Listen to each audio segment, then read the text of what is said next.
Hello everyone, and welcome Blue Jays Breakdown. I'm so grateful you're here.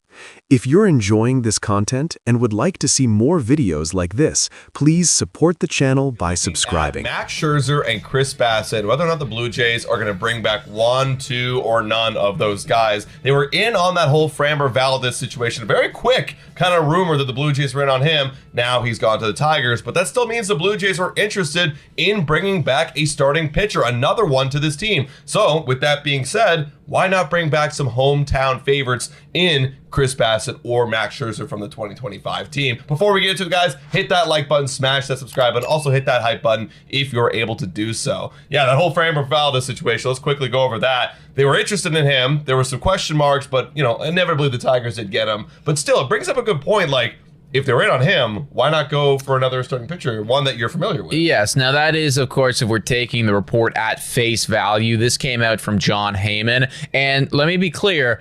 Teams can say, or I guess agents can say, like, this team is interested in this player, and the team is not allowed to deny it, right? So that's actually something in the CBA. So maybe there was a bargaining tactic there. I don't know. But if we're to take it at face value, the Toronto Blue Jays were looking at another starting pitcher, a rather good one in Framber Valdez. I never thought that they were actively going to go out and do it. I mean, $115 million for 3 years. Like, our rotation is already pretty good, and they've invested heavily at this point. That seems a little much considering where we're at right now. So they didn't inevitably get him. However, if they were actually interested in him, and if they were seriously thinking about adding to that rotation some more, some much cheaper options would obviously be Chris Bassitt, would obviously be Max Scherzer. And that's why Jon Heyman came out right afterwards and said that actually the Toronto Blue Jays still have some interest in bringing back specifically what he referenced was Max Scherzer. Yeah, I mean, I have some interest in going to the driving range today. You might not, I might not do it, but I mean, yeah, let's speak frankly here. I think the Blue Jays would have some interest in bringing back Max Scherzer. Why not? I know when you look at his year last year, the regular season, it was a very rocky road. He was injured. He only had 17 starts. It was actually more than what we projected him to have, which was like 10 or something. But he had a 5.19 ERA. But what mattered the most was the postseason, and he was pretty dang good in the postseason for the Blue Jays. We only ran with 4 starting pitchers, and he was one of them, and he really held his own with that experience. So with all that being said, like, yeah, there would be some interest to bring him back. The problem is, where the heck do you put Max Scherzer? Because if you're bringing him back, you can't just put him in the bullpen. He's Max Scherzer. He's coming to pitch in the rotation. Like, so what do you do when you have, you know, arguably right now, you have a log jam in that rotation with 6 men? Yeah, that's the problem for me, man. Like, I'll be honest, it just doesn't make a whole lot of sense coming in and doing the same role that he did last year. It's great to have insurance, but we're stocked up in insurance right now. You still have Eric Lauer down there in the bullpen, not really doing what his primary role should be. And, you know, down there in AAA, I mean, what could Ricky Tiedemann be one day? Or, like, there's other options, you know? So bringing in Mad Max, like, it's tough for me to wrap my head around it. I would love to have him here because I think that from a clubhouse standpoint, like, that dude brings the fucking firepower, right? Like, he is an animal. And even when this is what I love about Max Scherzer, even when he was pitching to the tune of a 5 ERA, he did not have his best stuff, right? This is a guy who's going to go to the Hall of Fame. Like, he could hang him up at any given point. He could end his career. He could be done with this thing. He could wrap it up. He's rich as all holy hell. But even when he was pitching like ass, and honestly, like what else does he have to do in this thing? He was still so invested in this team. You saw him in the warm-ups. Like, that is a contagious type of energy right there that he has. So I would love to have him on the team. I'm just having a hard time figuring out how he's actually going to play baseball for the Toronto Blue Jays with the current roster. That's the thing. And he wants to go out there and get the ball on the bump in the first inning, right? But if he's open to, you know, switching it up and taking some other role, or, you know, being a healthy scratch or whatever, like, then let's do that. Dude, that's why I think people have been throwing out the idea of, I don't know if you'd ever do this, but like a coach of some kind. Right. Or so, you know. That's like, I think he's still got the fire. I'm just assuming right now. He got the fire to like go out there and still play. Yeah. You know, because he think he can do it, you know, just as good as the next guy, which he did prove in the World Series. He could still go out there and he could sling it. But, you know, inevitably there is a log jam and there's a problem here. You could make up the argument that, okay, well, we'll bring him on, he'll probably get injured. I mean, let's face it, he'll probably get injured if he played a full season of baseball. So then you could just sit him on the IL, have some other guys pitches. But we actually had a situation last year where, when he came back and he was healthy, it was like, okay, well, now what do you do? We have still a little bit of a logjam. Like, where do you put Max Scherzer when it came down to deciding for the World Series?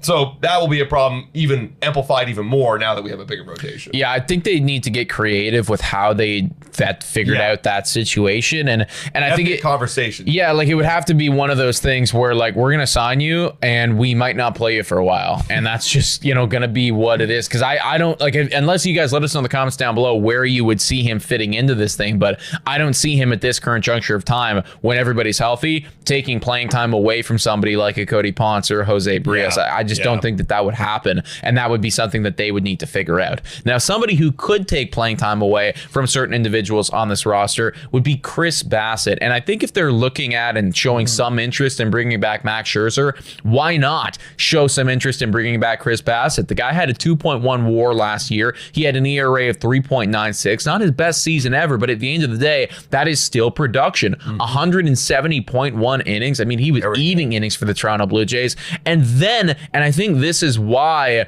a lot of people are kind of hammering the point home. Hey, maybe you do want to look at Chris Bassitt again. What he did when he moved over to the bullpen, out of the bullpen for Toronto. This is in the postseason, the biggest moment of time. He's never done this before, or I guess he did like at right before the All-Star break, but never really done this before. 8.2 innings, a 1.04 ERA. That slaps. 3 hits. His K to walk ratio was incredible. Like he was filthy out of the pen for the Toronto Blue Jays. And I think this is why a lot of people are thinking this could make sense, because whereas Max Scherzer only ever gonna be a starter. If I'm not starting, I'm probably not playing for you. There is a reality where Chris Bassitt could do both and could be a Swiss Army knife for you. Yeah, exactly. The problem that was with Max Scherzer, where you don't have flexibility, you wouldn't have that problem with Chris Bassitt, and you could put him in the bullpen. Like, we didn't make that many bullpen additions this offseason. We only made one, which was Tyler Rogers. If you go and you throw Chris Bassitt in the bullpen, you're adding to the depth of that rotation. You're adding to the depth of that bullpen, and you're adding more innings into that bullpen. Chris Bassitt can give you 2-3 innings. I like the innings. Yeah. Any given day, whereas like Eric Lauer is just that guy, but from the left-handed side, you have Chris Bassitt doing it from the right-handed side, and he's reliable. If Chris Bassitt wants to come back for the Blue Jays, I think Chris Bassitt can go and sign anywhere. He can go to any team, be a starting pitcher, maybe not the Dodgers, but like any decently competitive team, the Royals, some middling pack team, he can go and be a filler in the rotation. Absolutely.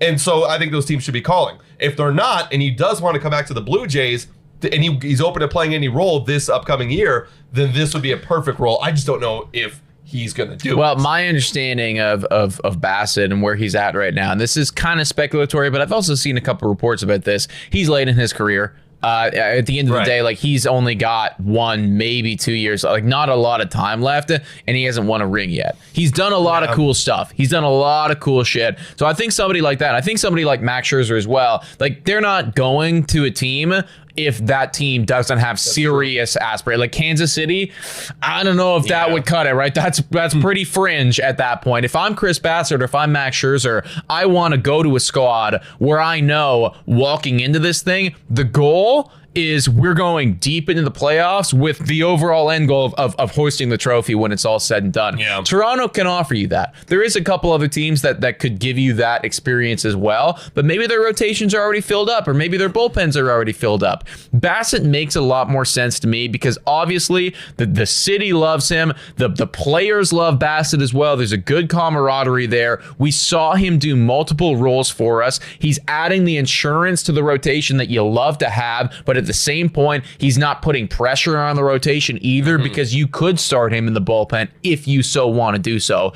Obviously, conversations would have to happen between him just as much as they'd have to happen with Max Scherzer. You're not coming in and you're not going to do what you did necessarily before with us last year. You're going to be doing something differently now, but I feel like he would be down.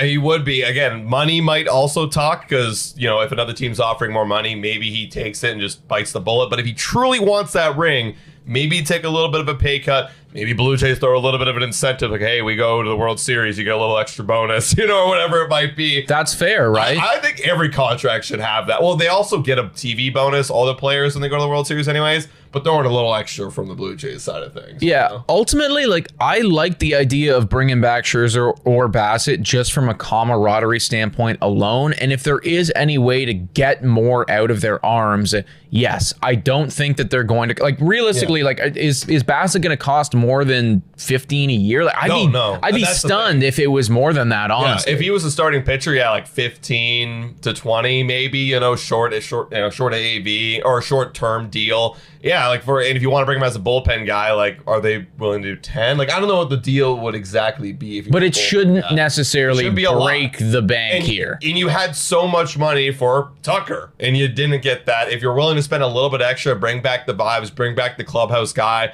then I think the Blue Jays should be talking to Chris Bassitt. I think ultimately, to wrap this up, Scherzer, as they would be interested, there's a lot more headaches. Bassitt, a lot less headaches, and makes a lot more sense for the team fit. Yeah, so Toronto, go bring back Chris Bassitt. The dude was fucking awesome for us in the playoffs. Incredible out of the bullpen. Bassitt should be a Blue Jay. But folks, let us know your thoughts about all this in the comments down below. Please make sure to hit that like, smash that subscribe button. $4 a month to become a YouTube member. Shouldn't thank you to all of our current YouTube members. You guys are amazing. Guys, thank you so much for watching. And as always, go Jays, go!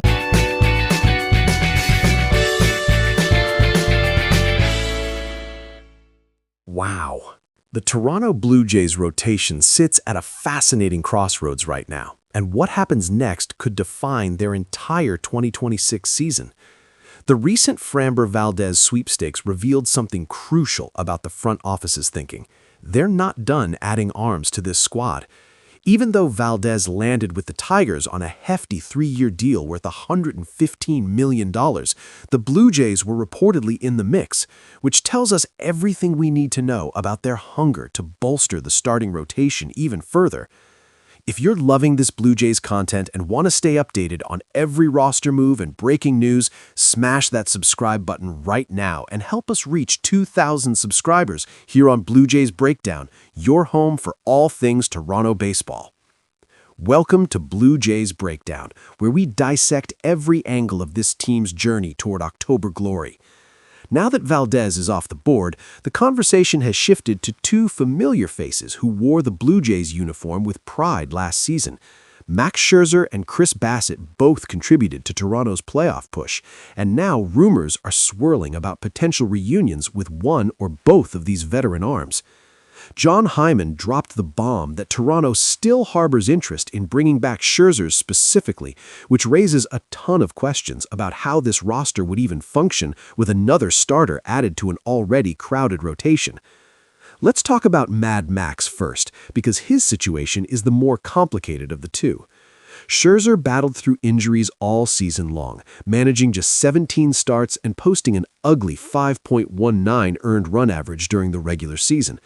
But here's the thing about champions. They show up when the lights are brightest. Scherzer was absolutely dominant in the postseason for Toronto, slotting in as one of their 4 starting pitchers and delivering exactly the kind of veteran poise and execution you dream about in October baseball. The dude is a future Hall of Famer who could retire tomorrow with his legacy cemented, yet he still brings that rabid, competitive fire every single time he steps on the mound. Even when his stuff wasn't electric and he was struggling through that rough regular season, Scherzer remained fully invested in this team's success, grinding through warm-ups and mentoring younger pitchers with an intensity that proved contagious throughout the clubhouse. The million-dollar question is, where exactly does Scherzer fit on this current roster construction? You've got a rotation that's already 6 deep when everyone is healthy, and Scherzer isn't coming back to pitch out of the bullpen or accept a reduced role without some serious conversations first. This is a competitor who expects the ball every 5th day, and asking him to be a healthy scratch or spot starter fundamentally contradicts everything that makes him Max Scherzer. Some folks have floated the idea of bringing him back in a coaching capacity, which would preserve that championship energy he radiates while avoiding the roster crunch. But that feels like a long shot given his apparent desire to keep competing at the highest level. The injury history complicates things further, because while you could theoretically bank on him missing time and opening rotation spots naturally, last year proved that even when he returned healthy, the Blue Jays faced tough decisions about who to bump from the starting 5. Make sure you're subscribed to Blue Jays Breakdown so you never miss an update as we track these potential signings and bring you insider analysis on every move this front office makes. We're grinding to hit 2,000 subscribers, and your support means everything as we build this community together. Chris Bassitt presents a completely different scenario, one that actually makes a ton of practical sense for Toronto's roster construction heading into the new season.